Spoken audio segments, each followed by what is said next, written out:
Greetings, everyone. This is Eric Stewart from Fishing Fanatics, and I got an awesome guest today, Colt Benedict, who's the owner and CEO of Jawtec Bait Company. So, how you doing, Colt? Wonderful. You can call me owner, CEO, showgirl, whatever you want to call it. I wear a lot of hats in this company. Oh, Small part when I'm doing this. awesome, man. Well, it's good to have you here, and we're going to talk about Jawtec and a lot of the stuff you guys got going on over there, and the kind of the story about how that got developed a little bit later on in this podcast. But let's start. I just want to dive into your fishing career, but then also even before that, how you got into fishing as a whole. So why don't you kick us off? Talk a little bit about how you got started fishing at the start. Yeah. Well, it all eventually leads back to Jawtec and starts with Jawtec all the same ways. But my father growing up, he fished the Bassmaster Top 100 series. He fished the Angler's Choice series all across Texas and the United States. And when he fished the Bassmaster stuff, that's when Jawtec was growing and these kind of things. And the company was building, but I was a little kid. I had no knowledge of this. Like, this was all happening before I was there. And then the very first memories I have of my dad just fished. Like, I didn't think he made all this. I thought he just had all this to fish with. But it was a bug that I got pretty early in life, is all I'm trying to say. 'Cause I grew up with it. And when Dad quit doing this, he stopped fishing for a few years, and then we got back into it real quick. So I just remember lots of days of skipping school because I got the fish flu or whatever he called it that day. But he poured into me in that. Got ups and downs. There's times where I was more into it than other times, but eventually it became something I was getting pretty good at. I remember 2009, 2010, the high school fishing still started to take off. And Dad saw the opportunity. He said, "This is cool. Let's go do this." And it was like I had a cheat code because my dad was a top tier pro at one point, and he taught me real well. So we go fish these high school tournaments, and we did well. I was super into the tournament scene, was going to go down that path. And then all of a sudden it's time to go to college. So didn't know where I was going to go, started community college, but I remembered I got a DM from a guy at Dallas Baptist University after I did good high school tournament. He said, "Hey, we'd interested you have you on the team." And I went, huh. I looked back at it like a year later. I said, I wonder if I could do it. So Dad and I, we talked about it, and he said, "Go chase it, see if you can handle it." So it was a eye-opening experience. Fishing in other lakes outside of Texas and our immediate area was a big learning curve. So what college fishing did, I learned to fish way broader than the United States. We fished everywhere from Minnesota all the way down to the Tennessee River areas and those kind of things. And that's what kind of set my footwork for this company. I paid a close attention to the, I want to call it the marketing end of this deal. I watched pros, I watched all this, and I was trying to figure out what made these pros where they could afford to do all this. Because I saw the price tags of fishing professional. I said, there's no way. And then I learned about the sponsor deals and the guys that did fish really well, like Steve Kennedy, that could pay for his way to go. But I knew that I did all the math. I said, okay, pro fishing's not for me. I said, I don't have the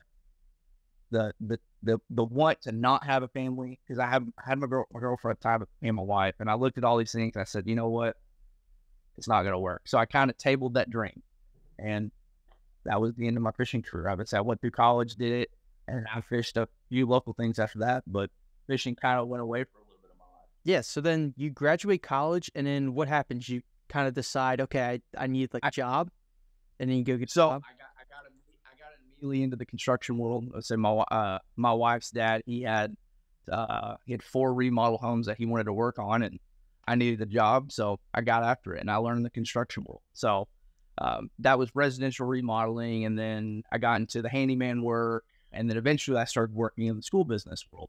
So, in school construction, school facilities management, those kind of things. And that was my career, and I kind of paved my way through that. I had people pour into me. I had lots of guys and girls teach me these things, and I rolled with it because I'm always into these, like, let's figure it out. I mean, who says you need to be an expert to go forward in something? So the facilities management world led me down a path of getting into upper administration, and then boom, my dad has a stroke. Yeah. And we rip our lives apart. We're like, okay, we got to take care of Dad. That was my whole family's mentality, is how do we better help take care of Dad? So my wife and I, we quit our jobs. We moved an hour east back to our hometown to that take better care of my dad.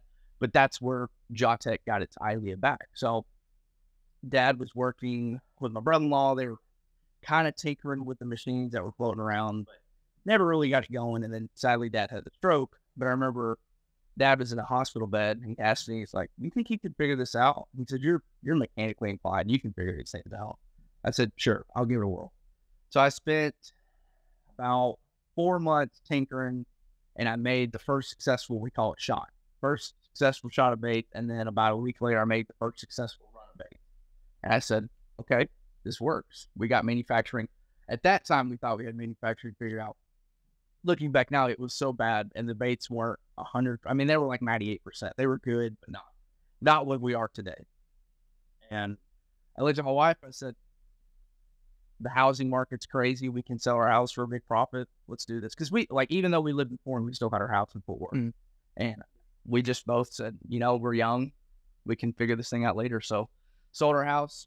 So we already quit our jobs at Fort Worth, sold our house, moved out here, and we went head first into this thing. I mean, we didn't go feet first. We went head first. Yeah, it's got to be like crazy. I know watching your TikTok videos and watch your like Instagram videos, like your story about how your dad had a stroke. I didn't know it was that kind of crazy of he was literally in a hospital and he asked you, "Hey, can you fix these up?"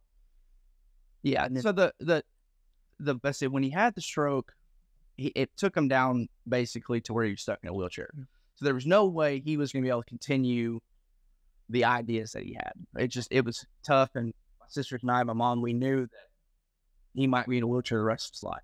So Jawtec was a brain workout, because after Dad had the stroke, we needed to stretch his mind, and that's where it could overtake the mental parts of what a stroke does. So when you're going through contemplating big ideas, big contemplated things of how to make this work or just make that work, as simple as it sounds, it helps a stroke patient's brain put it back together at the end of the day. Because it's like you took the wires out of a distributor and said, "Here, make the car run. Good luck." So me and my family, we used Jawtec as that, and eventually it turned into a business idea, and eventually it became my full-time job. It was for 2 years straight.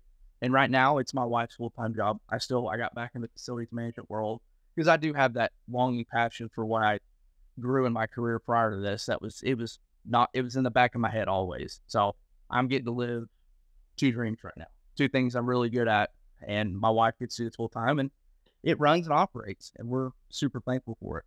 So that was about 2 years ago, you said? We started November of 21. November of 20. That was when Dad and I had that conversation about getting everything started.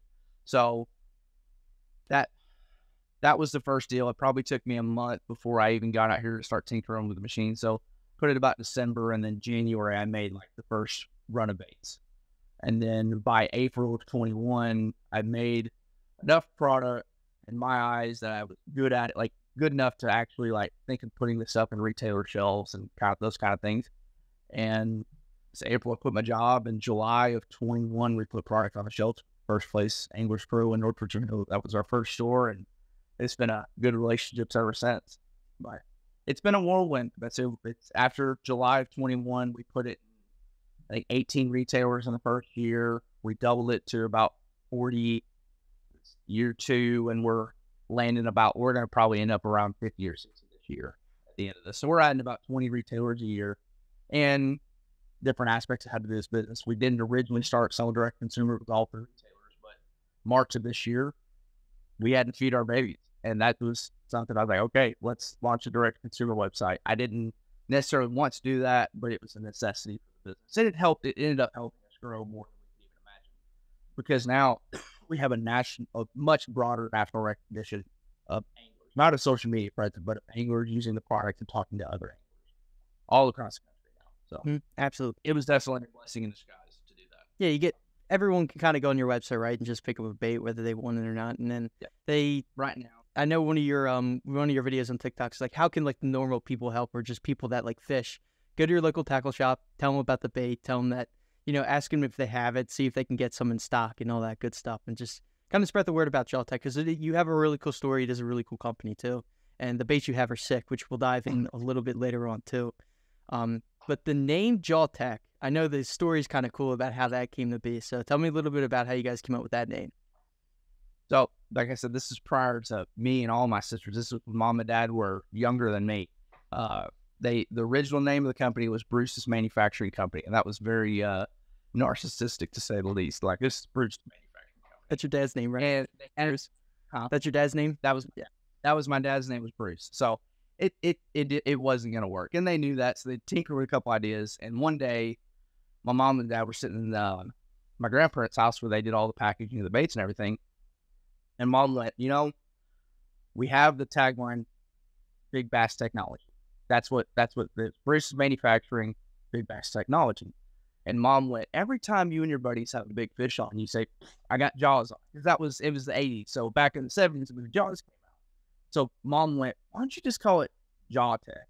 And like Jaws and technology, Jawtec. And dad went, that's it. And it stuck. And so we can credit my mom with creating the name Jawtec probably in 83 and a half, something like that. So they technically launched the company in 84, but Bruce's Manufacturing was started in 83, right when they were in college. That feels like so long ago too, because I was born in 1999, and it's kind of cool to see you just carry on the legacy of your dad too, and just keep making baits and keep spreading the word about Jawtec out there. It's pretty cool, man.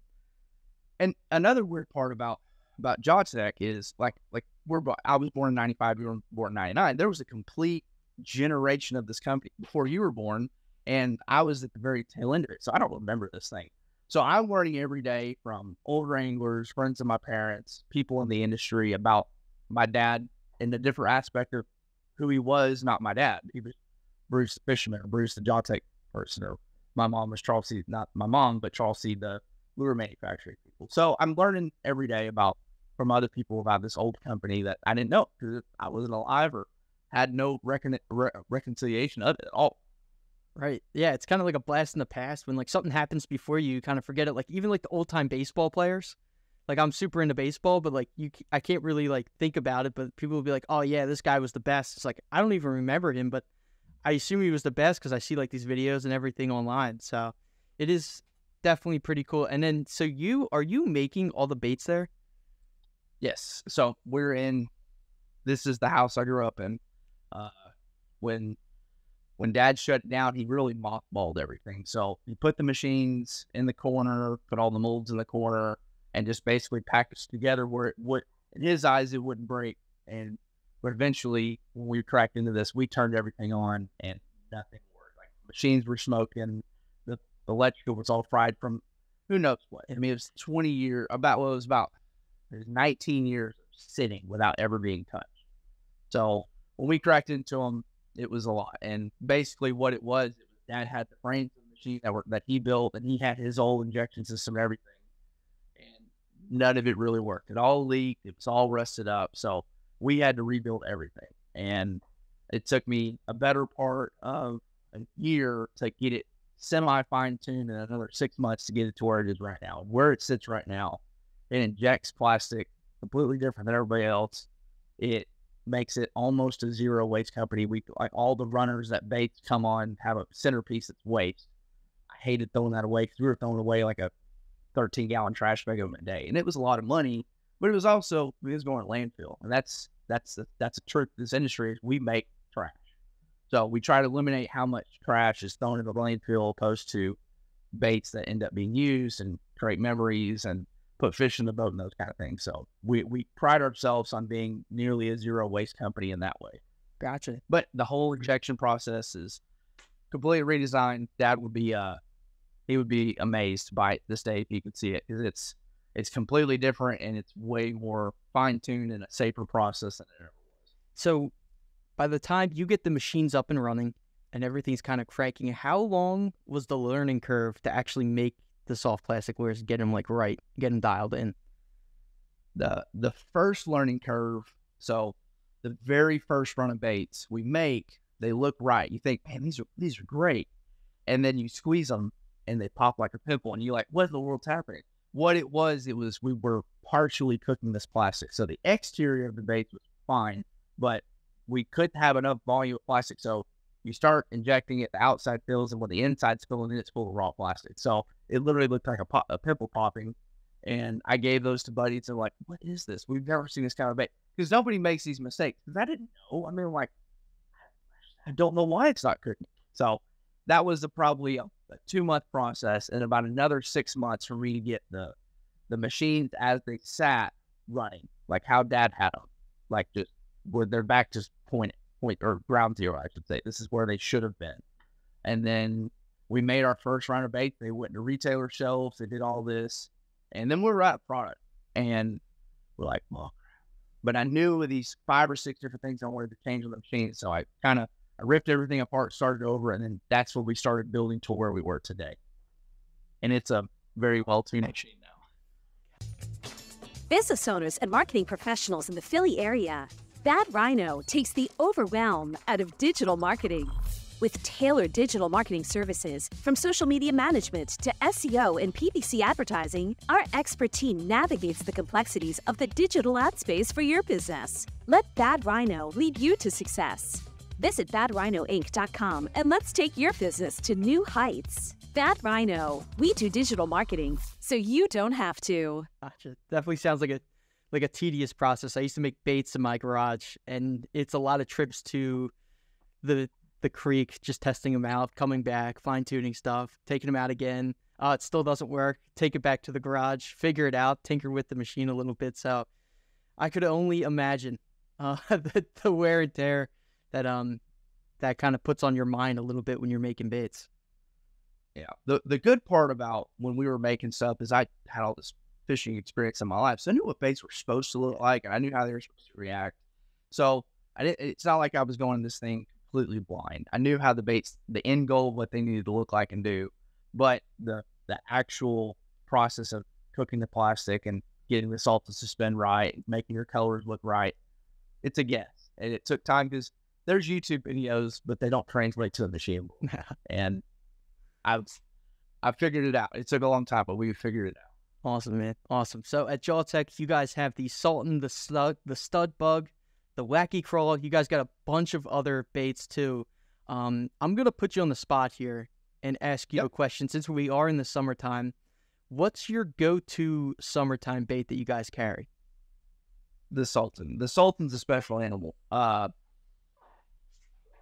don't have one floating around. They're all in bags. But let me grab one real quick. Yep.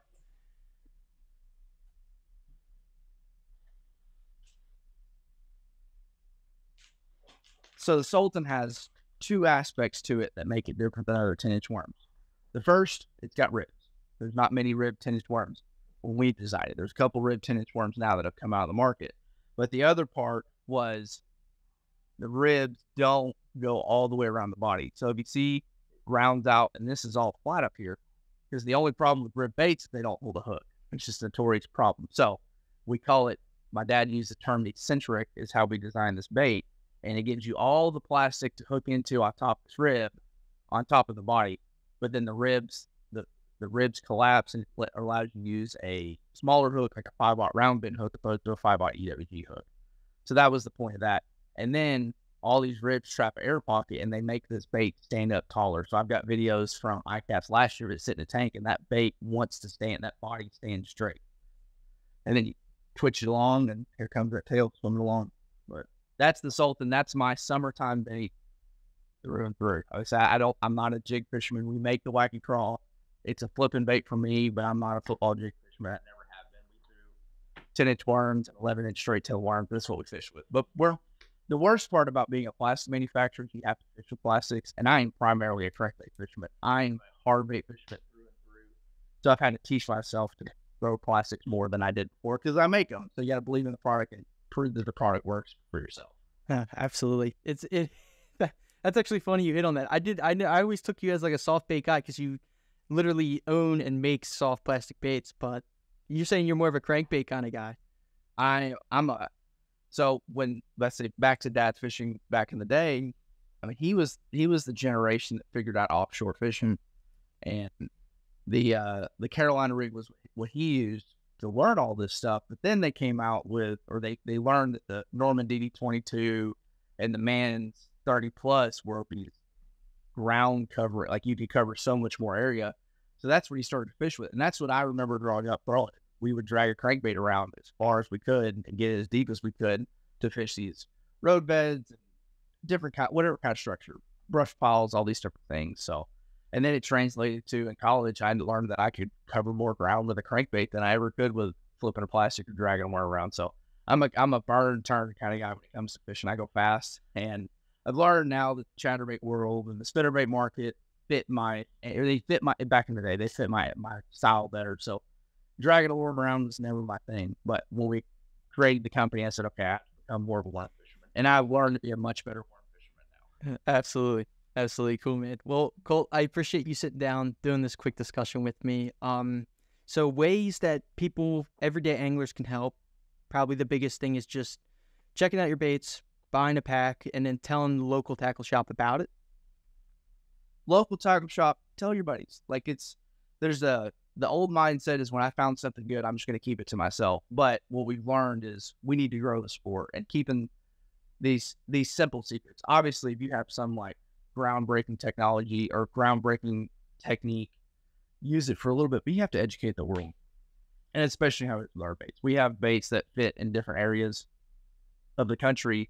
And if they don't tell their buddies about it, they'll never grow and we'll go away one day. So how you help us the most, tell your friends about us, tell tackle shops about us, use the product, send us pictures so we can brag on you about it. We want to see your success because Dad produced success stories since 84 to 2000. I've been producing success stories since 2001 to now, or 2021 to now. I love it. I love it. Cool, Colt. Let's wrap it up here. I always like asking people what their PB largemouth and PB smallmouth is. Okay. So PB largemouth, I caught probably, I can't verify this. I might have caught the biggest fish ever on a spro frog, but it weighed 12 on a spring scale. And I need to talk to Dave Rojas to see what the biggest fish ever caught on a spro frog was. But that was 2015. I caught that one. And that was the last really big giant one I've caught ever since. I've caught 110 pounder since then. And then my PB smallmouth, I caught a 485 on Lake Ontario on a French fry. 2 years ago to the day almost. It's almost like, 2 years to the date, we were up on Lake Ontario and I caught a 484 smallmouth, the biggest I've ever caught. Nice. And French fry is one of the baits you guys make, right? Yep, we make French fry. It was on a black one. We caught about 200 smallmouth in one day on a black French fry that day. So that was a good product testing. But we proved that our stuff is not just for largemouth fishing, it's for smallmouth fishing too. I love it. Cool, man. Well, real quick, I'll give you the stage. Where can people find you, check out your baits, and follow along with your story on like Instagram, TikTok, and all those good stuff? Yes. So our number one platform we reach people on is TikTok. It's a growing platform. It's more of I call it a radio. It's broadcasting. Like social media is more targeted. TikTok is a broadcast thing. So that's how you can find us there. Jawtec Bait Company. And Facebook, Instagram, it's all the same thing. Jawtec Bait Company. If you want to buy our products, it's jawtecbaits.com. If you want to find our dealers, we just got a dealer map added to the website. It's super fancy looking now. We look like Berkeley almost. But click the dealer tab. You can find one of our 40 shops all across the country, even Texas, Oklahoma, Florida, Arkansas, North Carolina, Pennsylvania. We're growing. So find a dealer, go check out our baits, see what they've got, support a local company because they're the people that help us feed our babies, and we want to help feed their babies too. Love it. Colt, I appreciate you jumping on this, doing the podcast with me. Can't wait for this one to air too because I love your story. You just listened to the Fishing Fanatics podcast with your host, Eric Stewart. Feel free to check out our other podcasts and our other interviews on our channel on Spotify, YouTube, and much more. Check out our Instagram page, TikTok, and Facebook as well.